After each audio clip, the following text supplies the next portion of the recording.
বাংলাদেশের প্রধান সামরিক প্রতিপক্ষ ভারত এবং মিয়ানমার, কারণ এই দুইটি দেশের সাথে সীমান্ত রয়েছে বাংলাদেশের। ফলে ভবিষ্যতে বিভিন্ন স্বার্থ নিয়ে যুদ্ধ হতে পারে।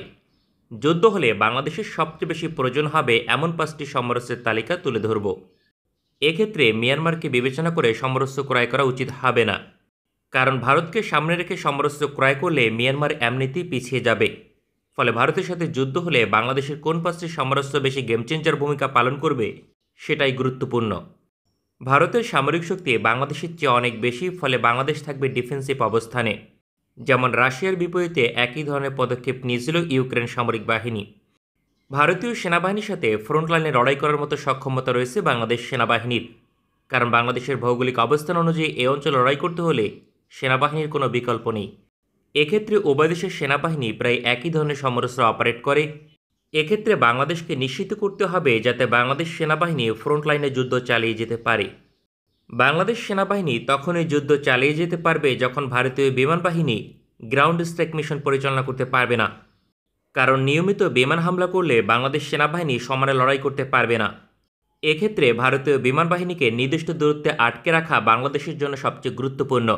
অর্থাৎ এই তালিকায় প্রথম অবস্থানে থাকবে বাংলাদেশ বিমান বাহিনীর যুদ্ধ বিমান।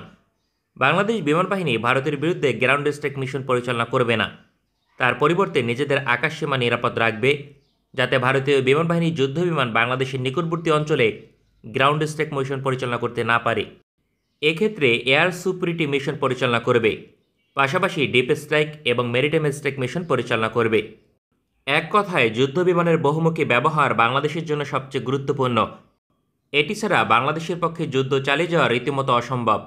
ভারতের মোকাবেলায় বাংলাদেশের কমপক্ষে আধুনিক 4র্থ প্রজন্মের 2 স্কোয়াড্রন সিঙ্গেল ইঞ্জিন ফাইটার এবং অন্তত 1 স্কোয়াড্রন 5ম প্রজন্মের স্টেলথ ফাইটার লাগবে। এই তালিকায় দ্বিতীয় গুরুত্বপূর্ণ সমরাস্ত্র বাংলাদেশ নৌবাহিনীর সাবমেরিন। বাংলাদেশের প্রায় সকল দিকে ভারতের অবস্থান, ফলে যুদ্ধ হলে গোলাবারুদ আমদানির একমাত্র পথ সমুদ্র। ফলে ভারতীয় নৌবাহিনীর মোকাবেলা করে সাপ্লাই চেইন ঠিক রাখা খুবই গুরুত্বপূর্ণ। অন্যদিকে ভারতীয় নৌবাহিনীর সক্ষমতা ব্যাপক, যা অস্বীকার করার উপায় নেই, কারণ দেশটি রয়েছে আধুনিক 10টি ডেস্ট্রয়ার, 18টি সাবমেরিন এবং 15টি ফ্রিগেট এবং 2টি বিমানবাহী রণতরী। সুতরাং ভারতীয় নৌবাহিনী বাংলাদেশকে অবশ্যই নেভাল ব্লক আরোপ করবে, যাতে বাংলাদেশের সাপ্লাই চেইন বন্ধ করে দিতে পারে। আর বাংলাদেশের চ্যালেঞ্জ হবে নেভাল ব্লক ধ্বংস করে সাপ্লাই চেইন ঠিক রাখা। আর পরীক্ষিত মডেল অনুযায়ী নেভাল ব্লক ভেঙে ফেলতে সাবমেরিনের কোনো বিকল্প নেই। বাংলাদেশের এই মুহূর্তে 2টি পুরনো সাবমেরিন রয়েছে, যার অবস্থা শোচনীয়। ভারতের সক্ষমতা বিবেচনায় বাংলাদেশের কমপক্ষে 6টি নতুন সাবমেরিন প্রয়োজন। তবে এই সংখ্যা 10 থেকে 12টি পর্যন্ত হলে বাংলাদেশ নিশ্চিতভাবে ভারতের নেভাল ব্লক মোকাবেলা করতে পারবে, কারণ বঙ্গোপসাগর এবং ভারত মহাসাগর হচ্ছে সাবমেরিন অপারেট করার জন্য আদর্শ একটি স্থান। এই তালিকায় তৃতীয় প্রয়োজনীয় সমরাস্ত্র হচ্ছে অ্যাটাক ড্রোন। বর্তমান যুদ্ধে সেনাবাহিনীর ফ্রন্ট লাইনে সাপোর্ট দিতে ড্রোনের কোনো বিকল্প নেই। এক্ষেত্রে স্বল্প সংখ্যক ড্রোন দিয়ে ভারতের বিরুদ্ধে সুবিধা পাওয়া সম্ভব নয়। বাংলাদেশের লাগবে শত শত অ্যাটাক ড্রোন। এক্ষেত্রে ডেডিকেটেড অ্যাটাক ড্রোন লাগবে এমন নয়, হতে পারে গ্রেনেড লঞ্চার অথবা লোটারিং মিউনিশন অ্যাটাক ড্রোন। কারণ বাংলাদেশের নিকট রয়েছে মাত্র 12টি বায়রাক্তার TB2 অ্যাটাক ড্রোন। হয়তোবা 2030 সালের মাঝে এই সংখ্যা 24টি অতিক্রম করতে পারে। তারপরেও বাংলাদেশের ভৌগোলিক অবস্থান এবং চ্যালেঞ্জ অনুযায়ী তা যথেষ্ট হবে না, কারণ ইউক্রেনে এখনও পর্যন্ত 60 থেকে 70টি বায়রাক্তার TB2 অ্যাটাক ড্রোন ধ্বংস হয়েছে। তাই সবচেয়ে কার্যকর হচ্ছে ডেডিকেটেড অ্যাটাক ড্রোনের পাশাপাশি ছোট অ্যাটাক ড্রোন অপারেট করা। বাংলাদেশ সেনাবাহিনী এবং বিমান বাহিনী এ বিষয়ে অবগত। ফলে নিজস্ব কয়েকটি প্রকল্প রয়েছে, যার আওতাধীন শত শত অ্যাটাক ড্রোন উৎপাদনের পথে অগ্রসর হতে পারে বাংলাদেশ প্রতিরক্ষা দপ্তর। এ বিষয়ে তুরস্ক এবং চীনের সহযোগিতা নিতে আলোচনা করেছে প্রতিরক্ষা দপ্তর। বাংলাদেশের কমপক্ষে 2 থেকে 3 হাজার এই ধরনের ড্রোন প্রয়োজন হবে। ছোট অ্যাটাক ড্রোন সাশ্রয়ী এবং গণ উৎপাদন করা খুবই সহজ।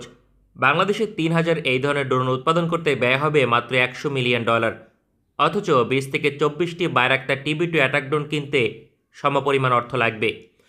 ভারতীয় সেনাবাহিনীর অন্তত 1 লক্ষ সৈনিক এর মাধ্যমে ধ্বংস হবে। পৃথিবীর বহু দেশ এখনও পর্যন্ত এই পন্থা অবলম্বন করেছে, যে কারণে শক্তিশালী দেশের পক্ষেও এখন ছোট দেশকে দখল করা সম্ভব হচ্ছে না। এই তালিকায় 4র্থ গুরুত্বপূর্ণ সমরাস্ত্র হবে ট্যাঙ্ক বিধ্বংসী ক্ষেপণাস্ত্র। আধুনিক যুদ্ধে প্রতিপক্ষের ট্যাঙ্ক, সাজোয়ান এবং কি হেলিকপ্টারও ধ্বংস করা সম্ভব অ্যান্টি ট্যাঙ্ক গাইডেড মিসাইল দিয়ে। ভারতীয় সেনাবাহিনীর প্রায় 5000 ট্যাঙ্ক রয়েছে, বিপরীতে বাংলাদেশের সাথে 4000 কিলোমিটার সীমান্ত। ফলে সকল সীমান্ত দিয়ে বড় ট্যাঙ্ক এবং সাজসজ্জা নিয়ে আগ্রাসন চালাবে। ফলে তাকে সহজেই রুখে দেওয়া সম্ভব অ্যান্টি ট্যাঙ্ক গাইডেড মিসাইল ব্যবহার করে।